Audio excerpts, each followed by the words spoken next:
Olá! Hoje vamos encarar um daqueles temas que, assim, parecem feitos para assustar.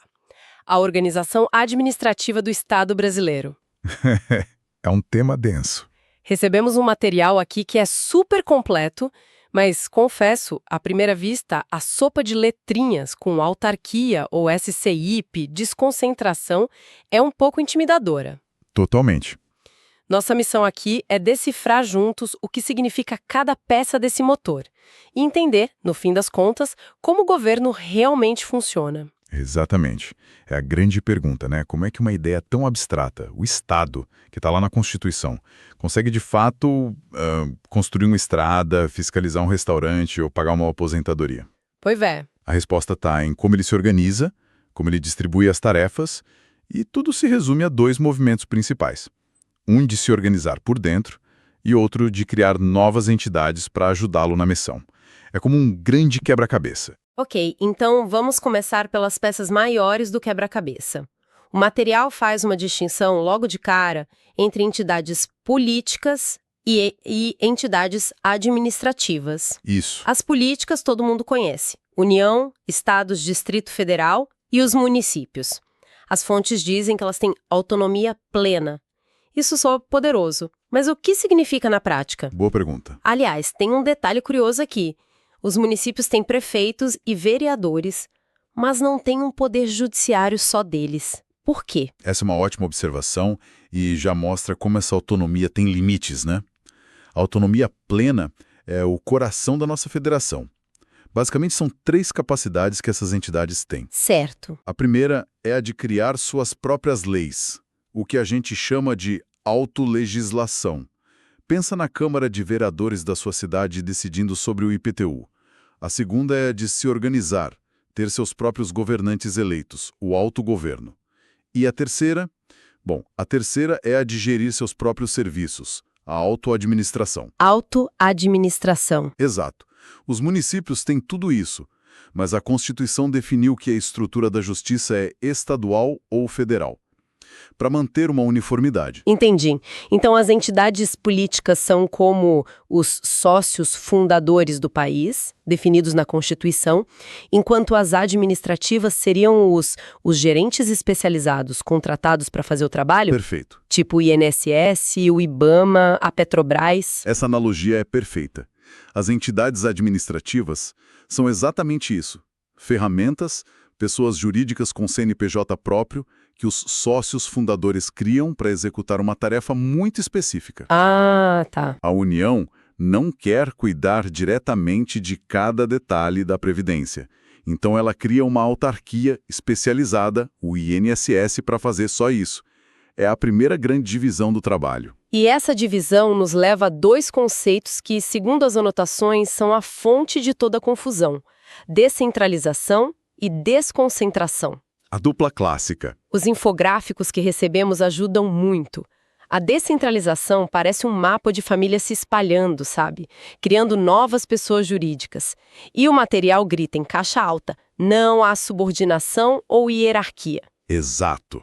Na descentralização, o Estado pai diz para a nova entidade filha, como o IBAMA: olha, a tarefa de fiscalizar o meio ambiente agora é sua. Você tem sua própria casa, seu próprio dinheiro e suas próprias responsabilidades. E por isso não tem hierarquia? Por isso não tem hierarquia. O ministro do Meio Ambiente não pode ligar para o presidente do IBAMA e mandar ele multar uma empresa específica. O que existe é um vínculo, um controle de resultados que o material chama de controle finalístico. Ah, o tal controle finalístico. Isso na prática quer dizer que o ministro não vai se meter no dia a dia, mas no fim do ano ele vai cobrar. E aí, o desmatamento diminuiu? As metas foram batidas? É isso? Perfeito. O foco é no resultado final, na finalidade e não no processo. Agora, a desconcentração É o oposto. é o movimento oposto. Ela acontece dentro da mesma casa, da mesma pessoa jurídica. É a organização interna. Certo. O outro diagrama parece um organograma de empresa, uma pirâmide. O ministério que cria secretarias, que criam departamentos. A palavra-chave aqui, então, é hierarquia. Precisamente. Aqui sim existe um chefe que pode dar ordens diretas, revisar o trabalho de um subordinado, chamar a tarefa para si ou até punir. Uhum. Quando alguém vai a uma agência da Receita Federal na sua cidade, essa agência não é uma nova empresa.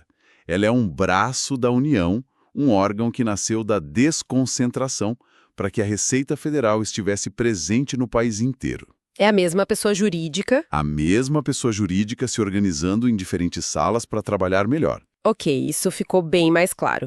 Então, essa ideia de criar uma nova entidade para fazer o trabalho, a descentralização é a mãe do que a gente chama de administração indireta. Exatamente. As anotações aqui detalham as criaturas que nascem desse processo. A primeira, e talvez mais famosa, são as autarquias.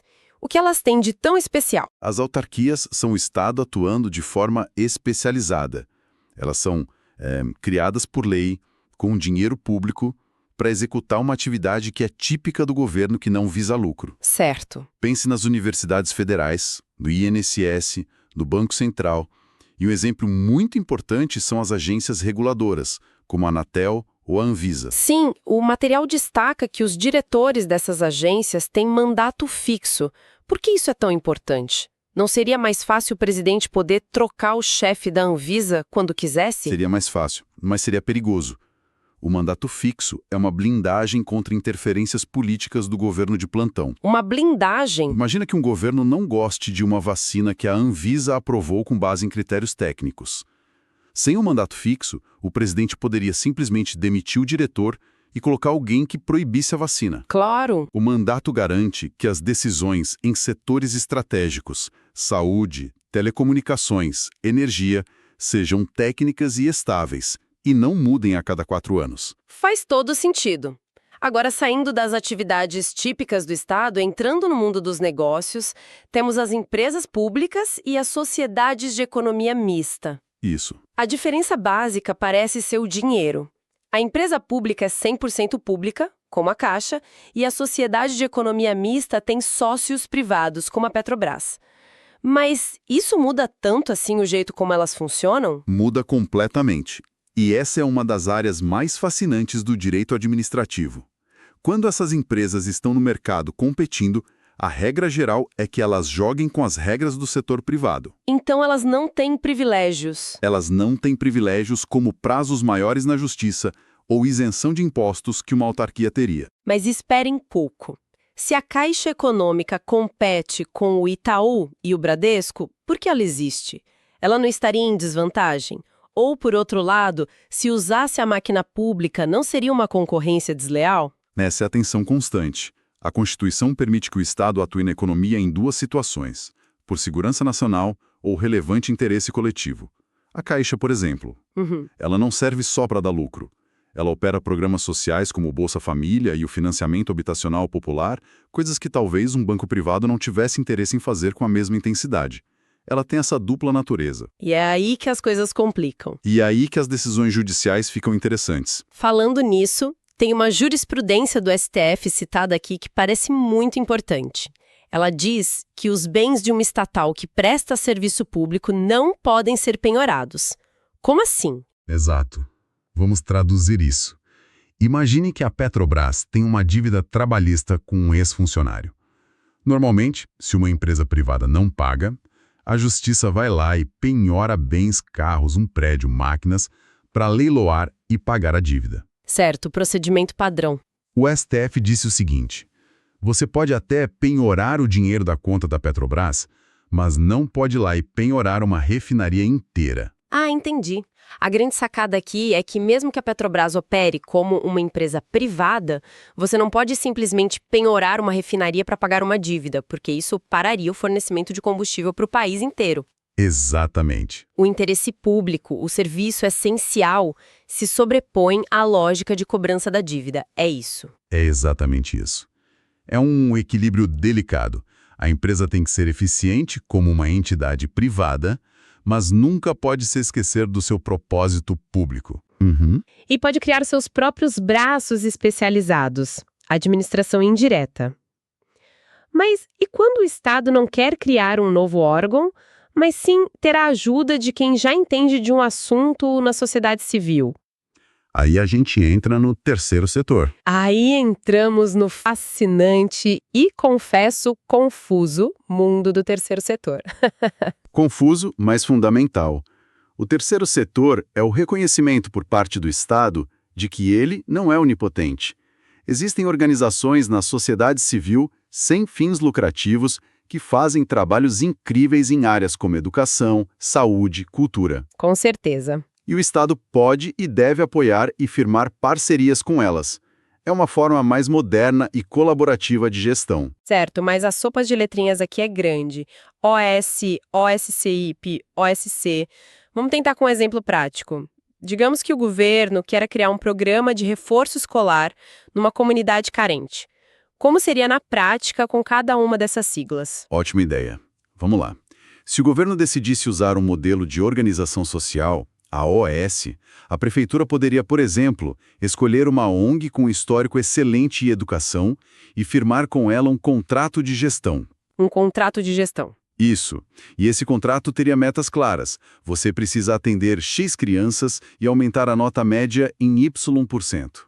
A escolha da OS é o que a lei chama de ato discricionário, ou seja, é uma escolha de confiança, de conveniência da prefeitura. Ah, então qualificar uma entidade como OS é quase uma escolha política, no sentido de gosto do trabalho de vocês, confio em vocês para gerenciar esse hospital ou essa escola. Exato. Já com a OSCIP, a Organização da Sociedade Civil de Interesse Público, a lógica é diferente. Como? Para se tornar uma OSCIP, uma ONG precisa cumprir uma série de requisitos previstos em lei. Se ela cumpre tudo, o Ministério da Justiça é obrigado a dar a ela essa qualificação. É um ato vinculado. Ah, não é uma escolha. Não. No nosso exemplo do reforço escolar, o governo faria um edital público e as OSCIPs interessadas poderiam competir para firmar um termo de parceria.